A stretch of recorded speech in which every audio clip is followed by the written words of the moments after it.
Hello, everybody. I am Ranting Feminist, and today I would be doing a video response to the Ranting Feminist. And me, I'm not going to do like a punish video because I'm not funny. Not only that, but I would like to get a dialectic going. I am hoping that we could have a civil conversation about this. Like if we could do a live stream, that would be nice or whatnot. But I just really would like this to be a dialectic. Now, I don't know if you could hear that, but that's my air conditioner, and it is blazing hot over here. Like it's really, really hot, and it's 8 o'clock over here, and it's still burning hot. So, I'm sorry if you could hear that, but still, I'm not turning that off. Okay, so let's begin. Okay, so I am not responding to a video of hers because she does call out her side quite a bit, and I do appreciate that because there would probably be a lot less drama if people spent their time calling out their own side. I'm just saying. But, okay, PewDiePie says these guys clearly watch one too many PewDiePie videos, Charlottesville, and Ranting Feminist says, how can I make this horrible situation all about me? PewDiePie, go fuck yourself. You have no tact. When really, I do think she's presuming the worst of PewDiePie. I mean, PewDiePie had a few hit pieces about him.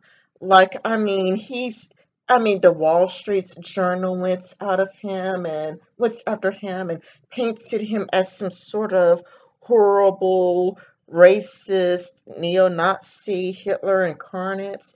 I cannot blame him for that being a sore spot and for not being over it.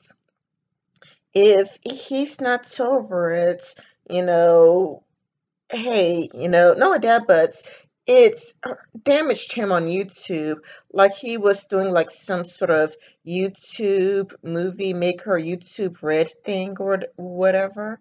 And it's gotten him fired or whatever. It's gotten him fired from like Disney movie maker or whatever. And not only that, but he had like a team of like 100 people, and all of them were all out of work. So I cannot blame PewDiePie for this being a sore spot for him and for not being over it. Now, for me, Ranting Feminist retweeted this, and I strongly disagree with this statement that Ranting retweeted. If you all say in response to the Nazis is both sides or the left caused this, you are not needed and you're helping the Nazis out. Okay, the reason why I disagree with it is because the left has done terrible things themselves. I mean, let's see, this one it says kill Trump, and let's see. Here they burned some guy's limousine and it turned out to belong to a Muslim. Let's see. Well, this is just a really creepy photo. Here are Trump supporters terribly beaten by Antifa in the past. I mean, look at this guy. Like, look at him. I mean, bloody nose, bandages over his head. And let's not forget about the time where they lit a girl's hair on fire for no other reason than like wearing a Trump hat. And they also like pepper sprayed another girl in the face. For again, no other reason than wearing a Trump hat. Then there is Antifa holding signs saying this is war. And this is Antifa holding up a sign saying more dead cops. So these are the reasons why I just heavily disagree with this statement, not to mention that Antifa has been engaging in violence for months. I mean, they have been engaging in violence for such a long time, predominantly hurting innocent civilians. I mean, they have also been increasing and escalating racial tensions. So, yes, I would say that this is the fault of both sides. Okay, so here Chris Reagan says, I think the people who swing bike locks and the people who swing torches really deserve each other. A match made in heaven. And Ranting says, hey guys, Antifa, am I right? Are you all forgetting who started the shit today? It wasn't Antifa who started that shit today. And to me, there is a reason why you are emphasizing today, because Antifa has been increasing racial tensions for months. It's kind of a lot like for me. I used to live in the ghetto, and in the ghetto, there is a saying, and that is what goes around comes around. In the ghetto, like if you go around punching people, like if you go around punching everybody you see, don't be too shocked if somebody punches you back. What goes around comes around. This is why you're emphasizing today. It's because Antifa has been escalating racial tensions for months. They've been doing this shit, all the way back, God knows when, hurting so many people. And like this is what I said to that post. Like with no disrespect intended, I'm thinking he's referencing all the previous riots that Antifa started, like lighting a girl's hats on fire, or when Antifa started a riots because of Milo, or when there was a free speech rally and only Antifa brought weapons. And it's true, like there was this free speech rally and like only Antifa brought weapons. Nobody else brought any weapons.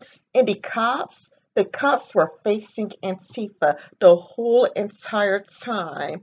And there was on the news, it showed all kinds of weapons that Antifa brought. Like you saw a bunch of bricks and knives and shit. Let's not forget that Antifa is like a terrorist organization that's been hurting innocent people for months. Not to mention that I've heard that in Charlottesville, I've heard that Antifa did bring weapons. They were not innocent, and they haven't been innocent for months. They are shit starters. All they do is start shit and cause troubles. I mean, I do not think it's really a wise idea to just focus on only today. It's kind of a lot like if a woman was with an abusive husband and her husband beats the shits out of her every single day for months and months and months. And then one day she snapped and stabbed him. I'm not going to go, well, I mean, today you stab your husband, so you should just get the death penalty. No, we should look at what caused it. If a guy beats a woman up for months and she finally, cuts him and it's stabs him to death while he's asleep, I'm not going to focus on that particular day where she is the murderer. I'm going to focus on the buildup that led to her killing him. And Antifa has been starting shit and causing trouble and increasing racial tensions. They are shit starters. Okay, so Chris Reagan says, it was a carved piece, I'm sure. And then Ranting Feminist says, hey, let's make the white supremacist permanent oh god wait white supremacist terror attack about the Muslims, right? Seriously, dude, couldn't that shit wait?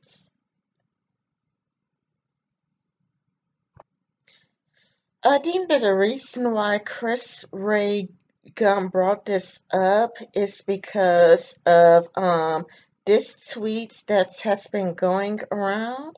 Weapon car driven by Islamic extremists. Verdict: nothing to do with Islam. Action focus on possible hate crimes against Muslims. Narrative: we are not divided, we stand united, we carry on and do as normal. But when it's driven by a white supremacist, everything to do with Republicans, focus on the right wing hate. Narrative: we are more divided than ever, blame Republicans. And I'm thinking that what he's saying is people on the left should be consistent.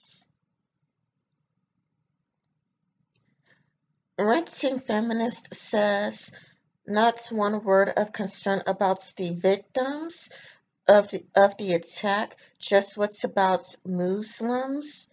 Um, Now for me, I don't know much about Ranting Feminist, but this is just something that I've noticed from the left in general. I remember back when the Orlando attack, when the Orlando shooter killed 49 people, Republicans were like, our thoughts with the victims. Like pretty much every Republican is like, our thoughts and prayers with the victims. And the Republicans even donated blood. They gave a blood donation to help the victims of the Orlando massacre of the Pulse shooting. And the Democrats were a lot like, guns and the shits that Republicans did in the past. It's like, well, 5 years ago, you were against, baking a gay wedding cake, or 10 years ago, you were against gay wedding cakes. I mean, I would hope that there should be consistency. Like if, the next time there's a gun shooting and the Republicans are like, our thoughts are with the victims, I don't think that people on the left should be like, well, what about what Republicans did 10 years ago? Or what's about guns? And, let's end guns or whatnot. To me, there should be consistency. But from what I've seen of Ranting Feminist, she does tend to be consistent in her videos. She criticizes both feminists and anti-feminists. She criticizes feminists for when they went after the Trump family, like Melania Trump and Barron Trump, and she criticizes anti-feminists. So to me, she tends to be a moderate feminist. Okay, here the Ranting Feminist retweeted Sean and Chan, where Sean says, Nazi? I'm not a Nazi, but I believe in creating a white ethno-state. I hate Jews, and also Hitler was good. Centrist? Nazi, say? Nice. Well, I need for you and Sean and Chan to name names. Like, can you name names and cite your sources? Also, it is really, really interesting that you would retweet Sean and Chan. What makes the retweets ironic is somebody said to Sean and Chan, really? How did you think the shits in Charlottesville started? Sean, the Nazis were not punched enough. P Dog says, why give them more of a persecution complex? I wish someone organized a counter protest that just surrounded them, pointed and laughed. Sean agreed, except instead of pointing and laughing, they should have baseball bats. P Dog says, and they will use guns. You sound as if you almost want some more people dead. Sean says, not people, Nazis. P Dog says, you don't think people will die too?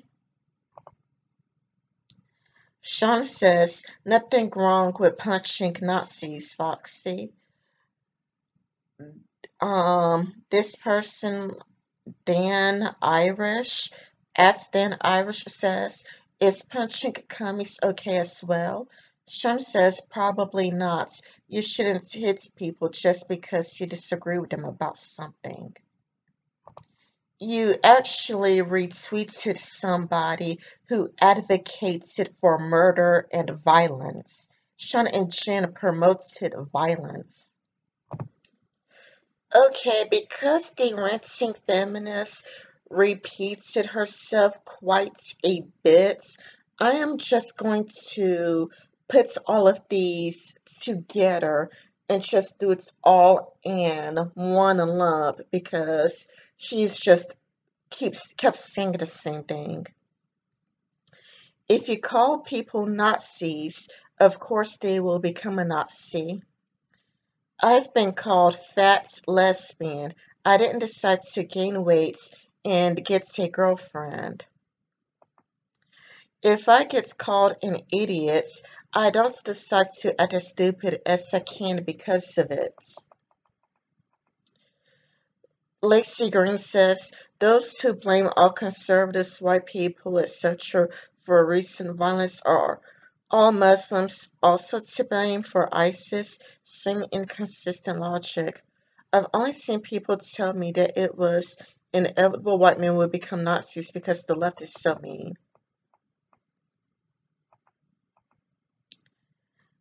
Let's see. Stop conflating ideology with immature mental physical traits. You're being mean. You're being disingenuous. Alright, well, the people calling me a feminazi for years, they make me go out and become a Nazi. Well, even though feminazi and Nazi are a bit different. You know, when a person calls you a feminazi, they're really calling you a radical feminist. Let's see. What's this?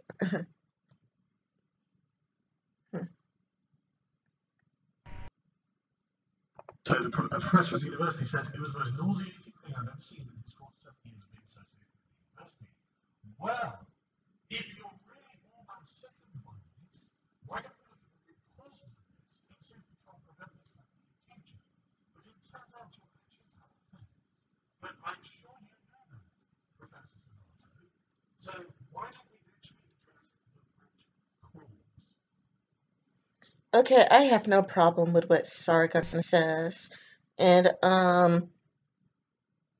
the Ranting Feminist didn't provide a rebuttal. She just, used an ad hominem attack and called him a fucking dickhole. Okay, so I am going to respond to, the other few tweets that I showed you all together in one lump because it just repeated itself and it was just repetitive. Okay, I think that they were trying to suggest something along the lines of this. But that description is bound up with an inherently hateful attitude, so much so that the target of the word is unable to separate that attitude from the fact about his identity. The word hurts because it tells the target that an essential part of his identity is bad. Being told that you're wearing an ugly shirt or that you have a stupid haircut might sting, but those aren't essential parts of you. If you're told that who you are is inherently bad or wrong, then you're being being hit to your core. The point of using a word like that is to harm. That's all it's used for. That is its sole purpose. And rather than focusing on words that most people would agree are negative, Ross deals with words that generally seem innocuous. Think of the word baby, used as a term of endearment among adults, particularly applied to women. Nothing wrong with calling your significant other baby, right? Well, Ross thinks there might be. She says that words people use to refer to us can create what's known as metaphorical identification. Think about the characteristics of your average baby: helpless, dependent, relying on others to care for them, to make decisions for them. Ross argues that when a person is repeatedly referred to with a word like baby, a metaphorical identification gradually takes place whereby she begins to think of herself as having those traits. In other words, she starts to see herself as powerless and dependent, as someone who relies on others, particularly the men who call her that, to take care of her. This might sound far-fetched, but think about it. The way we think of ourselves is largely shaped by what we believe others think of us, and we tend to act according to the expectations that we think others have of us. So a child who knows he's thought of as a troublemaker is more likely to continue acting out, while a child who's perceived as a winner is more likely to push himself to win. To be clear, Ross doesn't think this is something that happens consciously. She sees it as insidious, eating away at our self-perception without us even being aware of it. The words people use to refer to us end up informing the way we understand ourselves. Thanks, Thought Bubble. Now, Yeah, and I think that people were saying something along those lines. Like if you hear that you are nothing but trouble for a long time, or that you are a Nazi for a long time, there is metaphorical identification, and the longer it's prolonged, when you are called a Nazi for a prolonged period of time, and it's getting under your skin, like it's getting to your skin, like maybe you are a thin-skinned person, and it's hurting you, and it's affecting you, and at first you may try harder, you may try really, really hard to not be like a Nazi, but then you may be a lot like, I am called a Nazi no matter what I do, so fuck it all.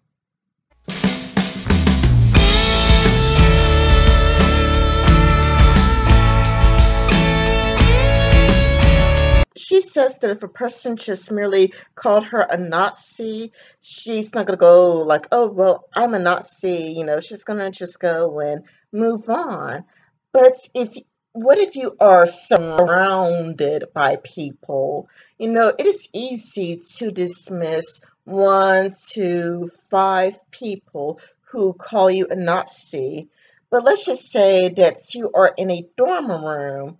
You're in a dorm. You're away from your family. You're away from your friends. Your roommates calls you a Nazi. Your teachers tell you that white people are a problem. You are surrounded by this. You probably go to a very left-wing school where you would probably feel alone and isolated, and given that you are in an alien environment away from your family and friends, you are probably going to reach out to the few people, whether they're good people or bad people, who don't treat you like a Nazi.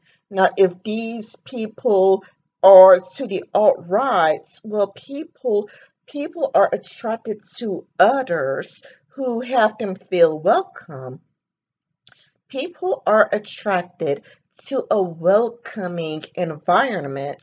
So if you are a white guy, you're in college, you're away from your family, you're away from your friends, you're away from everything you know, your roommates is calling you a Nazi, even though you try your best to be a good, decent person. You probably had a bunch of black friends in school, and your teachers are saying white people are a problem.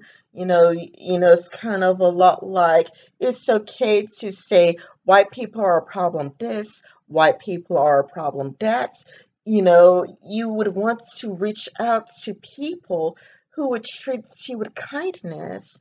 And if the alt-rights are the only people nice to you, you would probably start hanging around the one group of people who are nice to you, because people want to feel loved or welcome. People want to be in a loving environment, and nobody wants to be hated by everybody they're surrounded by.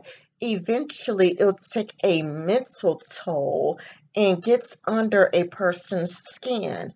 Being called a Nazi once, or ridiculous claim, you could go, Psh, this is a ridiculous claim. I'm not a Nazi. You can go back to hanging around with your family and friends, laugh at the statements, and you could go and just be like, oh, yeah, I am good to go.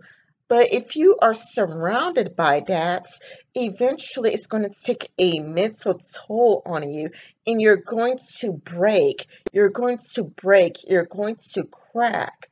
You know, people, even white men gets their feelings hurt. Even white men could hurt. And there is a particular reason why I really want to just make this clear. And so if you still don't get it now, and again, video is addressed to Ranting Feminist, then I'll try to make this even more clear. Okay, what I'm about to show you, Ranting Feminist, is women who bleach their skin. Are they bleaching their skin? It's because, for this one chick, it's been a while since I've seen this episode, but um, it gets to people's skin. It gets under people's skin. The negative remarks of other people do get under people's skin. Black women everywhere who were convinced that lighter skin was better, and they were willing to do anything and everything and go through all these crazy extremes to get lighter skin. It was crazy. Check this out. I think light-skinned women are better than dark-skinned women. I don't have big lips, big nose, nappy hair. My features are good. Halle Berry is the same complexion as you, and you don't look better than her. In an age when cultural diversity is something to be celebrated, you might find it shocking to know that some people are trying anything to erase their ethnicity. People like this think that light-colored skin is a sign of beauty and that dark skin is a mark of shame. And they're using artificially created chemical compounds to scorch their skin and bleach away the pigmentation that gives them their natural color. I'm going to start undressing myself completely and pretty much get every single area, every single spot. In the process, these people are exposing themselves to unknown and untested chemical compounds that can lead to mercury poisoning, psychiatric disorders, and more. What makes someone so desperate to lighten their skin that they'll try almost anything they think can bring results, no matter what the costs? And the lighter it is, the better it looks to me. With me now are Maya, Merlene, Brenda, Latavia, Letitia, and Latasha. A lot of loves there. And they all admit that they bleach their skin. Let's start with you, Maya. How long have you been bleaching your skin? I've been bleaching my skin for approximately 10 years or more. 10 years or more. Okay, I don't really feel like showing the whole entire video, but basically all of those women started bleaching their skin. And why? Because they feel like their dark skin is ugly, because there are people who called them ugly and gross, or guys that rejected them, and it got under their skin. And usually the left could sympathize with this. People who are feminists, people who are to the left could sympathize with this and go, oh my goodness, society is so horrible. Society is so terrible because these women are bleaching their skin because, a guy, or a few people said something to them and it got under their skin. The left could usually sympathize with this especially when you consider how popular the Tyra Banks show was. And I mean, um, well, the upvotes and downvotes aren't saying much because not many people participated, but it's amazing how many people could just feel sympathy and be like, well, we need to start making changes because these women are bleaching their skin. But yet, people cannot apply the same logic to white people, where white people are getting called Nazi on a regular basis, and people cannot see how that gets under your skin and how eventually you could have that breaking point where you just break, where you're like, I'm just tired of this. No matter what I do, no matter how hard I try, I am called a Nazi. No matter how hard I try, I am trying the best I could to be a good, decent person, and I'm still called a Nazi. Eventually, with some white people, they are going to reach that breaking point and be like, fuck it. I am tired of trying. And let me just do this. So I am going to get a little bit more personal. Now, I was raised from a fundamentalist Christian household, but I became an atheist at the age of 10.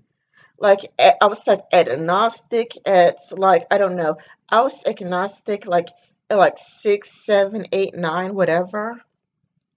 It's really vague, but like definitely like 7, 8, 9, I was like agnostic.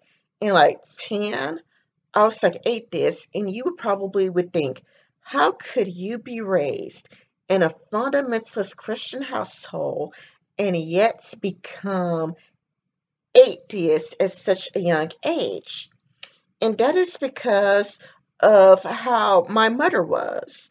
Because my mother was um, earlier that's like in August or sometime earlier, my mother told me over and over and over again at like the age of like 9 that I was going to go to hell. And I'm serious. Every day my mom said, you're going to go to hell.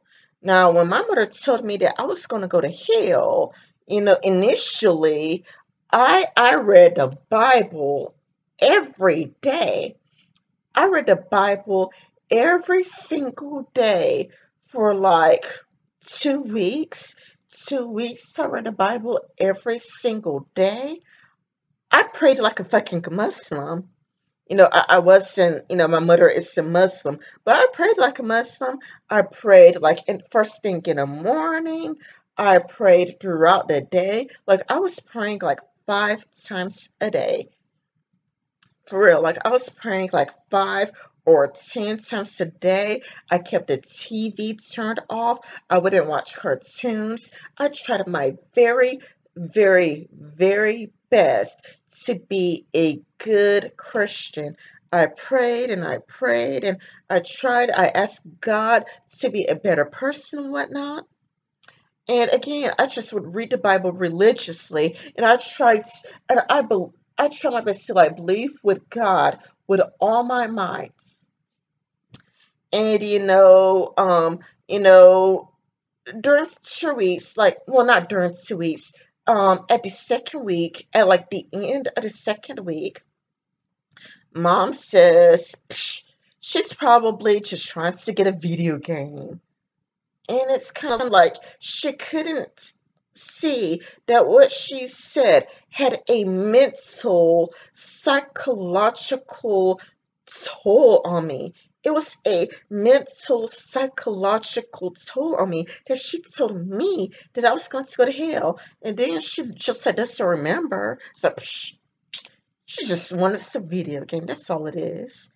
And then she just went on, continuous to go, you're going to go to hell. You're going to go to hell. You're going to go to hell. She would say that every single day. And she said it for every day for, all the way back, like all the way into like I was like 18, 19, every day till I was 18, 19, you're gonna go to hell. You're gonna go straight to hell. You're gonna be sent to the eternal damnation. And like when I was like 16, 17 years old, I was a teenager. She told me that, she said to me, "You are the devil's daughter." Eventually you just get tired, and it just takes a mental toll on you. Sure, if somebody tells you something once, you could ignore it. You could be like, psh, whatever. But if you are surrounded by that shit, it eats away at your skin. It does impact you in a psychological level. You can't just be telling somebody regularly that they're a Nazi and not expect that it's gonna take a mental psychological toll on them, especially if they're in a dorm room away from their family and friends. They're probably like, calm down, calm down. It's okay, you're not a Nazi. But to be surrounded by that shit, you probably would hang around anybody who um who would treat you with kindness. And this is where I could somewhat understand a person who made this blog post called "No More White Allies." And number 4 is accepting feedback, criticism about how your allyship is causing more harm than good without white splaining, mansplaining, whatever splaining. Now, I don't really agree with her rhetoric. I think using terms like white splaining and mansplaining is parts of the problem. But I do think she brings up a good point about causing more harm than good. Because in the end, all this all of this, white people are the problem, death to white people, yes, all white people are racist, white people are the problem, whatnots, or dicey scum, whatnots. It just creates more, no, it escalates. It escalates racial tensions, and it makes matters worse. Now, if you disagree, I would love to hear your feedback. Let me know what you disagree with. Let me know, like, if you think I've explained matters poorly. I would always love to self-improve.